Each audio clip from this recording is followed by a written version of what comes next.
Hey everyone, and welcome back to WDIM News, my weekly podcast where I talk about sci-fi stuff and some other stuff. My name is Eric. Thank you for joining me today. Some of you noticed last week that I changed up a few things on this podcast, mainly that now I'm going to end with my reviews and go over news first. But if you're just here for my reviews, then you can check out the time codes in the description or the status bar on this video. So having said that, I'm going to start my podcast with a big update on the WGA and SGA actors strike in Hollywood that frankly has made it pretty difficult to find things to talk about on a weekly podcast. There is a new sci-fi film that is releasing in theaters this upcoming week that you may not have heard about, but should be on your radar. So I'd like to discuss that. Then I will briefly discuss the very short Trek animated shorts and the reception that they have received so far before going into my review of the fourth episode of the fourth season of Star Trek Lower Decks titled Something Borrowed, Something Green. But before I get into all that, I want to thank you for clicking on this video and ask that you please hit that like button right now because it shows that you are a nice person. Also, don't forget to subscribe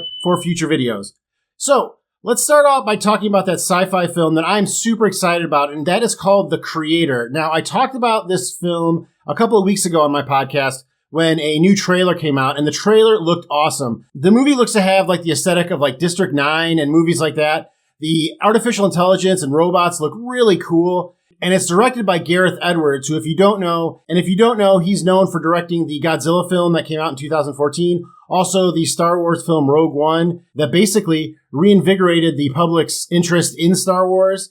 And I think that he's a great director. So here's the official synopsis about the movie. Amidst a future war between the human race and the forces of artificial intelligence, Joshua, a hardened ex-Special Forces agent grieving the disappearance of his wife, is recruited to hunt down and kill the Creator, the elusive architect of advanced AI who has developed a mysterious weapon with the power to end the war and mankind itself.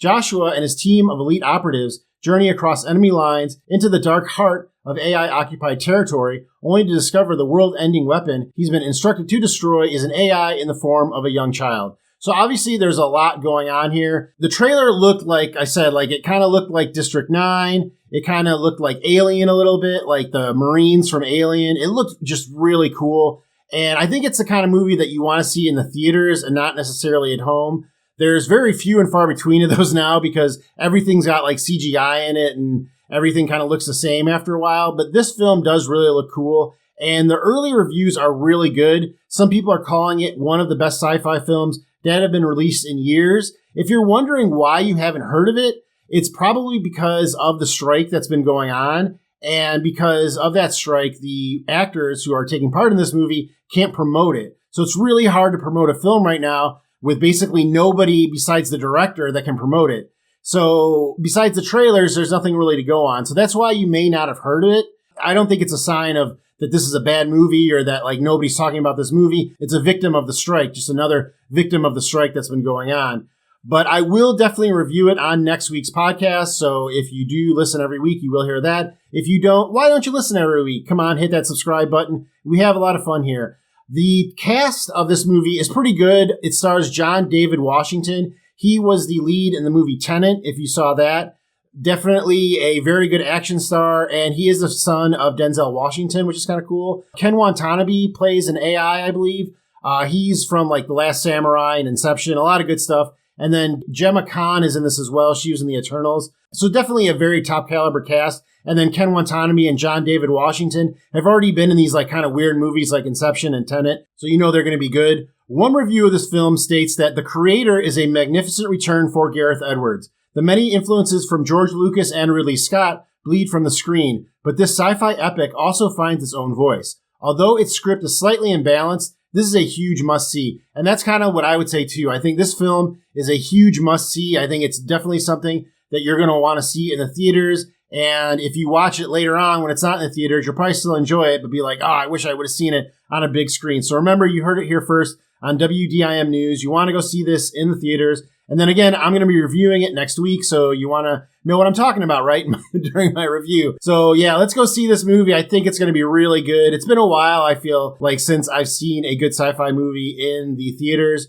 So I'm really looking forward to seeing The Creator. But let me know in the comments, are you going to see this movie? What do you think of my description of it? And does it sound interesting to you? So before I get into my comments about the update on the writer strike and the actor strike, I want to throw this out there because I thought this was really cool. Last week, Seth MacFarlane, who you may know from The Orville or from Family Guy or from the movies he's been in, he donated $5 million to the Entertainment Community Fund to support those in need of financial assistance during the strikes. And this was already after he donated $1 million a few months ago. That's just really cool. I mean, what can you say about somebody that does something like that gives back to their community? I don't know how rich Seth MacFarlane is. I'm guessing he's pretty rich. Family Guy's pretty popular. I mean, it's in their 62nd season or something. I don't know how long that show has been going on. It hasn't been going on as long as The Simpsons, but it's still been going on for a long time. And he's got all these other projects too, and The Orville and this new show, Ted. So he's probably got a lot of money, but still $5 million is a lot of money. And I don't see a lot of other actors giving $5 million to the Entertainment Community Fund. So I just think that's great. I think that that shows what kind of person he is. And I want to throw that out there because I know a lot of Orville fans listen to this podcast. And you should know how cool Ed Mercer is in his real life. So I just want to throw that out there, that Seth MacFarlane is a cool guy and that he donated $5 million to the Entertainment Community Fund to help support those in need of financial assistance during the strikes. After week of sharing disheartening news about the writer's strike in Hollywood, finally I can tell you that a deal has been tentatively reached between the two sides. Now I'm going to go into what this means, when the strike will really be over, how this affects the actor's strike, as well as the first project that's going to be greenlit once the strike is officially over. First off, late Sunday night, it was reported by various outlets that the WGA, the Writers Guild of America, had reached a tentative deal with the producers union. This was after a week of heavy negotiations that not only went into the weekend, but also included several big-name Hollywood CEOs being at the table. Both sides released a short joint statement around 10 p.m. Central Standard Time that a deal had been met and would be sent to the WGA union members to be ratified. This means that on Tuesday of this week, the deal that was created by both sides will be sent to members of the Writers Union who will then vote on whether to accept it or not. It does seem like the WGA is happy with the deal, so the vote looks to be more procedural at this point. It looks like members of the WGA will also vote on whether to lift the work stoppage or not ahead of the SAG Actors Union making their deal with the producers. If you recall, the writers have been on strike for about 2 months longer than the actors, but it was originally reported that the writers would not return to work until both them and the actors reached an agreement with the producers union. It is possible that part of the negotiations between the writers and the producers dealt with this, and that the writers agreed to return to work early as part of the agreement. It should be noted that this deal is expected to be very similar to the one that the SAG Actors Union representatives will be working out with the Producers Union, with the expectation being that a deal between those two sides will be made very shortly as well. What this all means is that barring something unforeseen, the longest writer strike in the history of Hollywood will be over by the end of the week. No official word yet on when the actor strike will be over, but my guess would be by the end of October. But if the writers are able to get back to work, at least things can start to be worked on during the impasse. Speaking of that, it has already been revealed what the first quote-unquote new project is that will be announced after the strike is officially over, which is a reboot of the popular NBC workplace comedy series The Office. Yep, don't you kind of wish the strike went on for a bit longer now? I'm a fan of The Office, but I'm hardly ever a fan of rehashing a great show just because you don't have any new ideas. Not to mention that the American version of The Office was already a reboot of a British comedy of the same name. I know that this has been a rumor basically since the original went off the air, but now it looks like we may actually have to see this. It has also been reported that the original showrunner Greg Daniels is returning to recreate this series, but that's really all the news that we have. I think that is going to be near impossible to create this series in a way that fans will accept. Mainly because the cast on the original was so special that they're never going to be able to find that magic again. Yes, Steve Carell was amazing during his time on the show, but the Pam and Jim will they won't they dynamic is also what carried the show when The Office was at its most popular. Not to mention that the premise is not as familiar with so many people working from home now. It is hard to imagine how relatable the series can be, unless they work that into the concept of the series, but then why call it The Office? That is just my opinion, of course. But what do you think of this news? Are you happy that the strike is over? And will you be watching a reboot of The Office? Let me know in the comments below. So now, before getting into my review of the Lower Decks episode, I just want to talk about the very short Treks, short animated series, or whatever you want to call it. I have not watched them yet. I think there are only 3 or 4 out of 6 that have been released. I decided that I wanted to watch all 6 at once, and then I'm going to review them like that too. So I'm holding off seeing them. And the early reviews sound awful, so I'm not really excited to see them. I mean, I've just seen some like 1 or 2 line reviews that have been really bad. If you have seen any of the very short treks, let me know what you think of them in the comments. No spoilers though. I haven't seen them yet, so don't spoil it at all, please. If you do, I'm just going to have to, hide you from the channel. So please don't spoil it. But I would like to hear what everybody kind of thinks of the very short treks so far. I think the last one was supposed to be the best one. I just see whatever is on Twitter and I can see, like the first line of somebody's review and stuff like that. So they look pretty bad, and maybe the last one was the best one. I don't know. But let me know if you've seen the very short treks yet. And again, I will be reviewing them once they all are released, which I believe is about the second week of October. So look for that review during the middle of October. And so now let's talk about the 4th episode of the 4th season of Star Trek Lower Decks, titled Something Borrowed, Something Green. Another episode that I really liked. The first thing that stood out to me was that it was great to see the planet Orion. The Orion are a kind of a weird race because they started out with the Orion slave girl from the original series, and there were some issues with that. And then they were kind of reinvented in the animated series.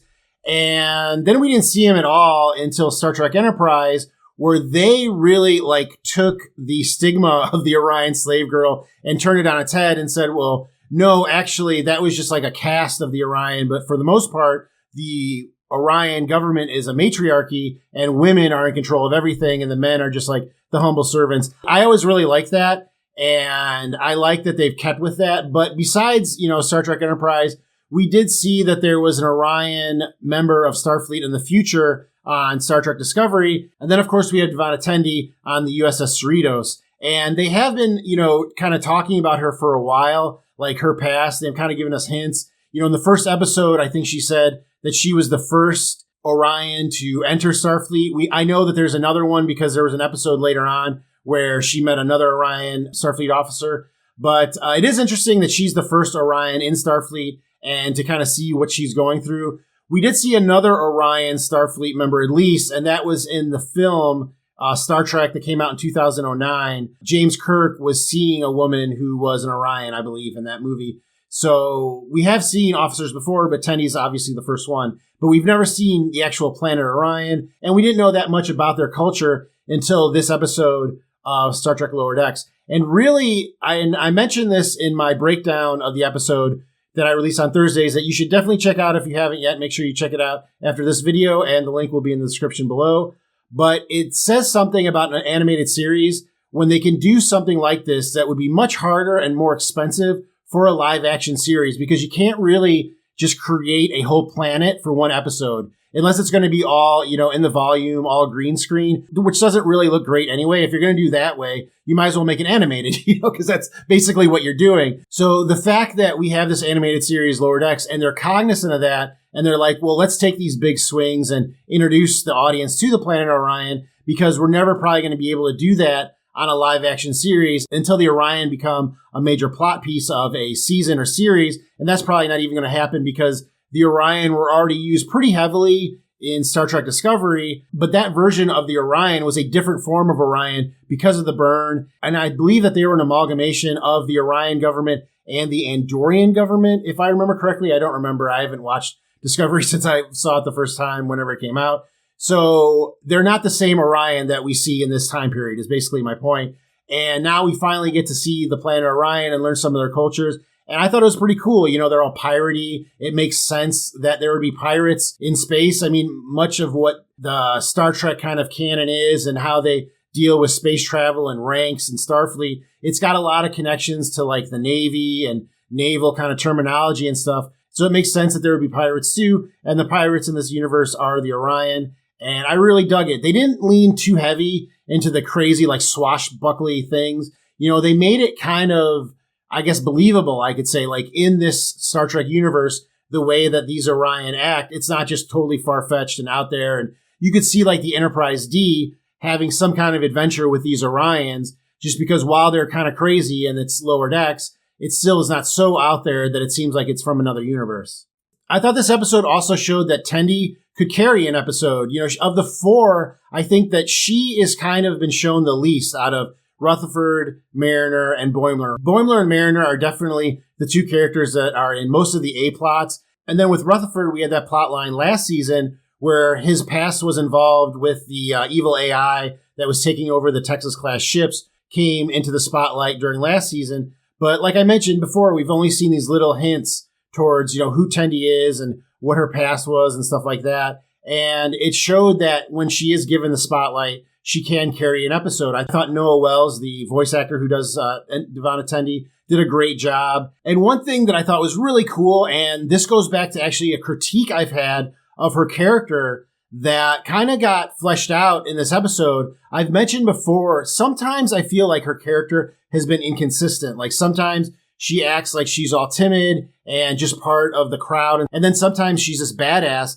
that comes to the forefront. And it's like, what is going on with your character? Are you this person or that person? And this episode showed us why that was. It's because she is hiding this past as like this secret badass pirate assassin. And she doesn't want to be that. She wants to fight against it. And she wants to live this life as a scientist. We saw in the series Star Trek Strange New Worlds how hard it was for Orion before Tendi to be anything but a pirate. So that kind of sets up her arc even more and why it's hard for her to be the person that she is. And I thought that was great. I think that's great character building. Mike McMahon always seems to be 2, 3, 4 steps ahead with these characters. He really seems to understand them. And everything, I think, just flowed together really well. And now this makes me like her more, that I learned this about her, that, yeah, it makes sense that she's inconsistent because she really is these two different people. She wants to be this timid scientist, but she's holding back all these urges of being like this badass assassin. And when she needs to be the badass assassin, that comes to the forefront. So makes a lot of sense. Great character building. I really like that.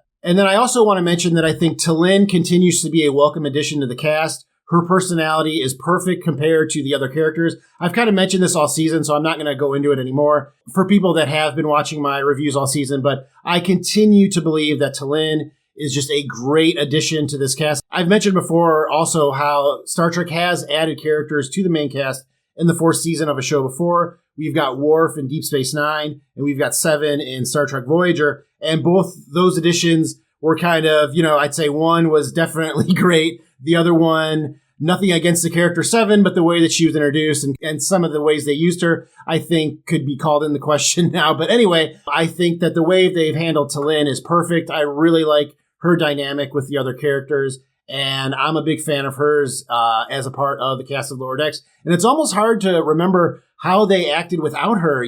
Like she's such a good litmus test for the other characters because she's so logical. So she says all these things that are just, the characters are like, yeah, why didn't I think that? And I don't know that they've had that perspective before, and it really works. And I'm really glad that she has been added to the cast. And then I thought the B plot with Rutherford and Boimler was fine. I didn't think it was the greatest plot in the world, but I do like their dynamic together. The plot kind of reminded me of like getting a new roommate during my college days. You don't know who you're going to end up with. And then at first everything's going great. And they're like, oh, you like Star Trek 2. Awesome. Oh, you like Rage Against the Machine 2. Awesome. Oh, you're a racist. That's not cool. Like all of a sudden you're like, wait a minute, this person may not be as cool as I thought they were earlier in the day. So I totally get that. I remember that from my younger days. And I really got a kick out of that watching this episode. The plot was, kind of ridiculous. It definitely got pretty ridiculous when they got the alien captain to do Mark Twain and all that kind of stuff. But I think, Lower Decks does these things like in this episode, everybody talking in a Mark Twain accent. It just made everything a little bit better. I don't know.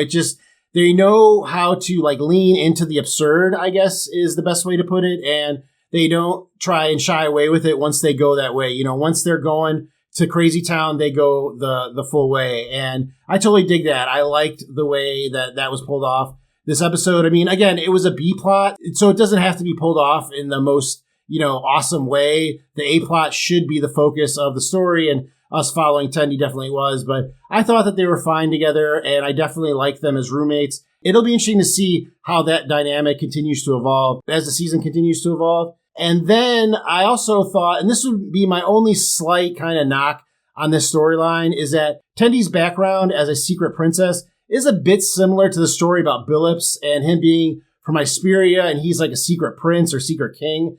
It's definitely not a new plot device, but the more the episode went on, I kept remembering the episode with Billups, and it's like, this does seem kind of familiar. And when you only have 10 episodes a season over 3.5 seasons so far, there's not that many examples of episodes, so you shouldn't be able to quickly be like, oh, this is very much like something that happened before. And that was kind of my only knock on this episode, is that I thought that the plot device of Tendi having this background as a secret princess was very similar to Billups having a background as a, secret king or whatever. And maybe Tendi wasn't a princess per se. She was like an assassin. I don't know how it works in the Orion culture, but I think she may have even called herself like a secret princess at some point.